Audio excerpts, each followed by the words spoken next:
자, 정말 숨가쁘고 우여곡절이 많았던 국무총리의 탄생이었습니다. 이영구 국무총리 앞서 저희가 일부에서 말미에 이제 생중계를 해드렸습니다만 8시 한 43분쯤에 국무총리로서 처음으로 서울 세종청사에 출근을 했습니다. 자, 김성수 평론가님 오늘 출근하는 거 보셨을 텐데 뭐 짧게 국민에게 엎드려서 최선을 다했다 뭐 이렇게 짧게 얘기를 했어요. 소감을. 예. 어떻게 보셨습니까? 뭐 잘 할 수 있을지는 의심스럽다. 뭐 이렇게 볼 수가 있겠습니다. 왜냐하면 예. 실제로 총리가 첫 돼서 출근에 덕담 좀 해주시지 그랬어요. 덕담을 해드리고 싶은데 정말 덕담이 나오려면은 네. 전체적인 과정이 굉장히 순조롭고 네. 정말 덕이 깃들 수 있는 네. 그런 과정으로 이루어졌어야 되는데 네. 실제로 이완구 국무총리 후보자는 일정한 의혹들이 계속 제기된 이후에서는 또 입을 닫으셨거든요. 사실은 오히려 그때 당시에 더 적극적으로 사과를 하고 문제가 되는 부분들은 적극적으로 사회에 환원하는 그런 조치를 취하셨다고 한다면 오늘의 그 출근이 정말 덕담도 같이 있을 수 있고 또 앞으로의 행보가 기대가 되는 그런 실천력을 보였구나 이렇게 평가를 할 수가 있겠는데 그냥 그야말로 낮은 자세로 복지부동하는 모습처럼 그냥 의혹의 여파가 지나가기를 기다리는 모습이었어요. 네. 그런 모습은 앞으로의 행보가 참 읽히는 그런 모습이었다 이렇게 평가를 할 수가 있겠습니다. 자, 이완구 국무총리의 첫 출금 소감 저희가 준비를 했는데 길지는 않습니다. 잘 들으셔야 될 텐데 한번 들어보시죠. 국민 뜻을 잘 받들어서 열심히 하겠습니다. 네, 상당히 짧습니다. 예고해드린 대로. 자, 그런데 청문회 과정에서 나왔던 여러 가지 이야기들이 얼마나 오래 갈지는 모르겠지만 그런 꼬리표들이 당분간은 쫓아낼 수밖에 없지 않을까요?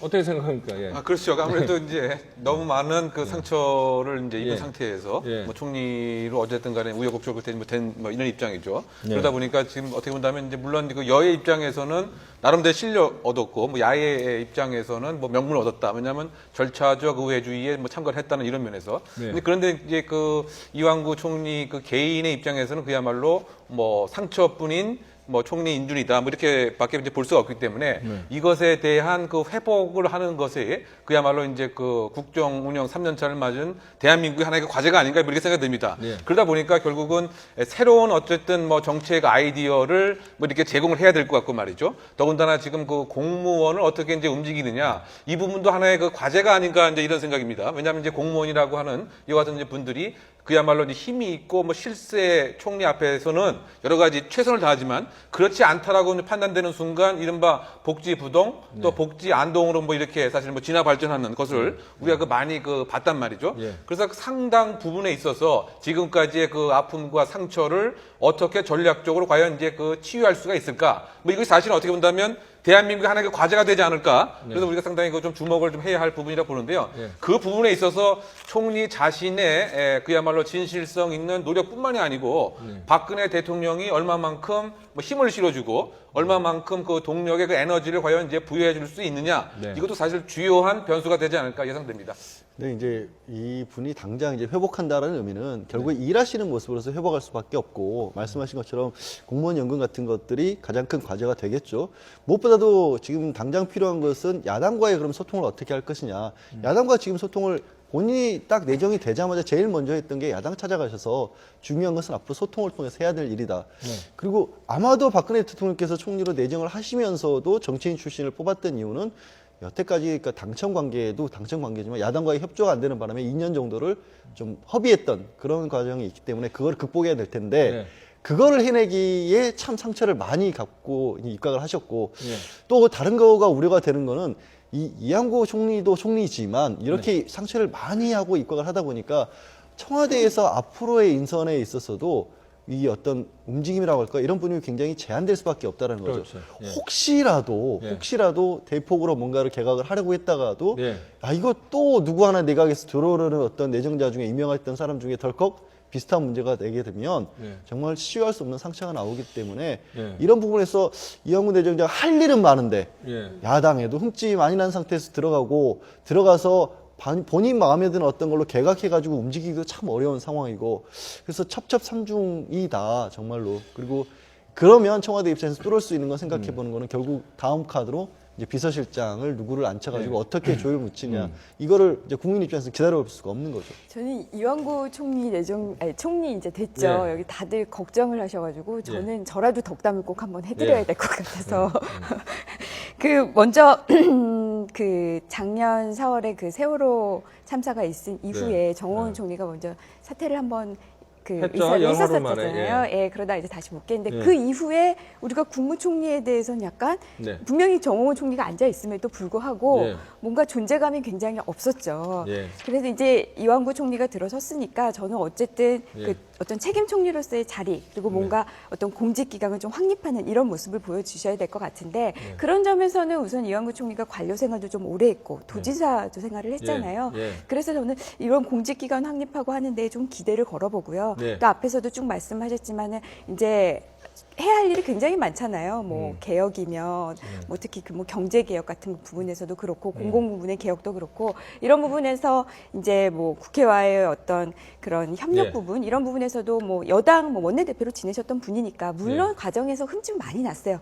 이 국회 동의 받는 네. 과정에서 네. 그래도 네. 그거는 이제 그거고 이제 국무총리가 됐으면은 저는 국회에서도 아직도 내정자가 아니거든요. 이제 정말 네. 국무총리가 된 네. 거거든요. 네. 그렇다고 본다면은 국회의원들도 어느 정도는 이제 국회에서도 어느 정도는 이제 예. 소통과 그 협력이 예. 될 것 같아요. 그런 예. 점에서 좀 기대를 걸어봅니다. 자, 이제 이완구 국무총리가 국회 인준을 통과를 했는데 사실은 이제 세 가지 큰 어떤 혜택을 누렸다고 해야 될까요? 첫 번째는 3번 연속 낭만은 안 된다라는 부담감이 여야 모두에게 있었고, 그 다음에 동료 국회의원들, 이제 국회의원들은 불사한다고 해서 한 번도 청문회를 통과하지 못한 적이 없습니다. 그런 게 있었고, 그 다음에 충청 민심을 신경 쓰지 않을 수 없었고, 그래서 어쨌든 우여곡절이지만 결국은 통과가 됐는데, 앞서 양 변호사님이 말씀하신 대로 오늘 소폭 개각 발표가 되면 여야 이완구 총리는 봐줬으니까 이번에는 봐주는 거 없다 해서 더 엄격하게 하기 때문에 청와대 입장에서는 더욱 검증 작업을 철저히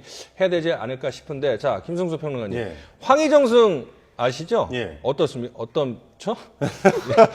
좀 질문이 근데 이상한데. 그 황희정승하고 예. 비교를 한다는 건 참 여러 가지 무리가 있다고 봅니다. 예. 물론 황희정승 질문의 의도를 이미 아시는군요. 예. 최근 들어서 네. 여러 가지 자료들 속에서는 아주 깨끗한 그런 사람만은 아니었다 이렇게 네. 나오고 있지만 예. 그 황희정승이 그 자신의 어떤 일들을 관철시키는 방법들을 보면 네. 일단 귀를 크게 열고 네. 다양한 사람들의 의견들을 들어가면서 네. 그 의견 안에서 네. 합리적이고 지혜로운 그런 선택들을 갖다 했던 그런 네. 분인데 네. 기본적으로 이완구 총리 같은 경우는 사실상 그 청와대에 일정 정도 예. 잘 보여서 예. 총리로 낙점됐다라고 하는 그런 의혹을 떨칠 수 없는 그런 상황에 놓여 있는 상태에서 예. 여러 가지 도덕적인 흔결을 안고 시작했기 때문에 누군가한테 나를 따라라라고 이렇게 모델로 제시될 수 없는 그런 상황인데다가 예. 이미 야당에서는 그 사실상 총리 후보로서 자질이 없다, 실질적으로 낭만과와 같다라고 하는 그런 상황들을 표로서 보여줬어요. 네. 이번 한번 그 표를 보시면 아시겠지만 역대 거의 최소 득표죠. 네. 찬성률로는 최소입니다. 그런데 여기에 배경이 말씀하셨던 대로 여러 가지 그 프리미엄을 얹고도 이 최소를 얻었고 그런 상태에서 지금 그 앞으로의 그 나름대로의 그런 실천력과 동력이 발휘하기가 굉장히 어려운 그런 상태이기 때문에 네. 앞으로 황희정승 같은 그런 역할을 기대하기보다는 네. 사실 큰 문제만 생기지 않으면 다행이 아닐까 그런 생각으로 가지 일단 않을까 생각합니다. 어제 표결을 앞두고 여당 의원이 뭐 비슷한 얘기를 해서 그렇습니다. 한번 발언 들어보고 이야기 이어가도록 하겠습니다. 세종대왕은 인재를 등용하기에 있어서 청렴하면서도 무능한 관리보다는 다소 허물이 있더라 할지라도 능력이 뛰어난 인물을 선택했다고 합니다. 국무총리는 참으로 무거운 자리입니다.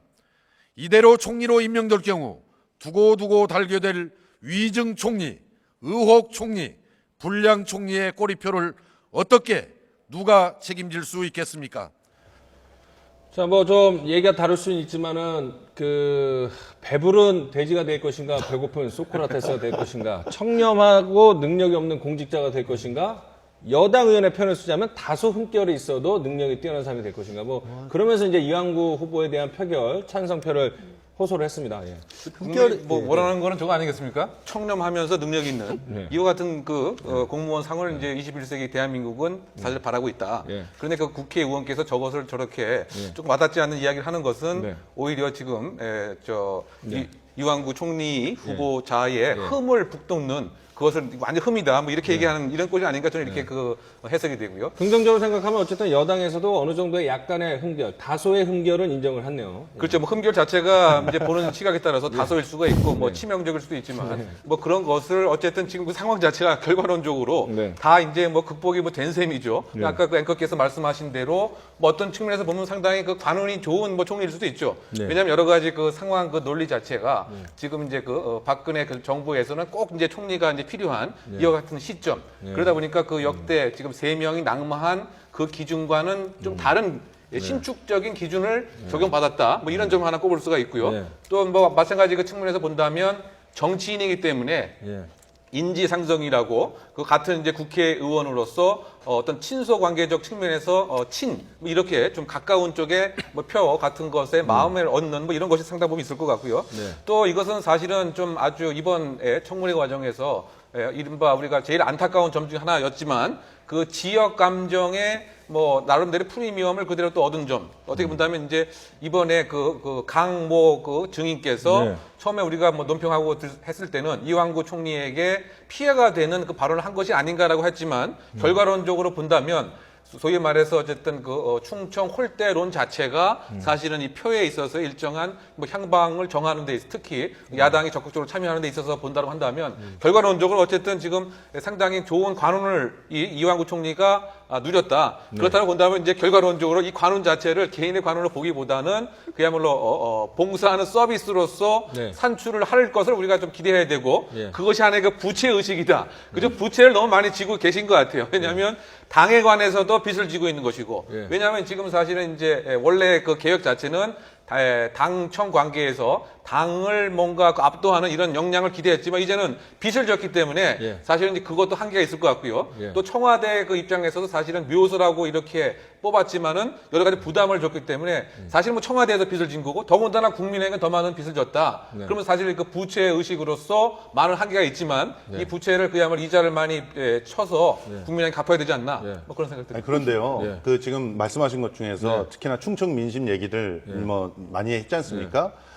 저는 충청도민들을 상당히 그 불편하게 만드는 그런 일이었다고 생각합니다. 그리고 이런 식의 지역 감정을 먼저 선제적으로 이렇게 얘기를 하면서 뭔가 표를 얻으려고 하는 모습은 오히려 국민들을 둘로 나누는 심지어는 셋으로까지 나누는 이런 일이었다고 생각하고요. 네. 사실 총리 후보가 되시려고 하는 분들은 그런 일들을 더 자제하고 더 꾸짖어야 됩니다. 특히나 자기 친구가 나와서 그런 얘기를 할 때는 언론을 통해서든 뭘 통해서든 그런 부분들을 꾸짖으면서 우리 모두의 총리가 되기 위해서 노력하는 그런 모습들을 보여야 된다고 보고요. 그리고 이 정문원 의원 같은 경우는 참 적절하지 못한 말씀들을 참 많이 하시는 분인 것 같아요. 지금 세종대왕의 비유를 하셨는데요.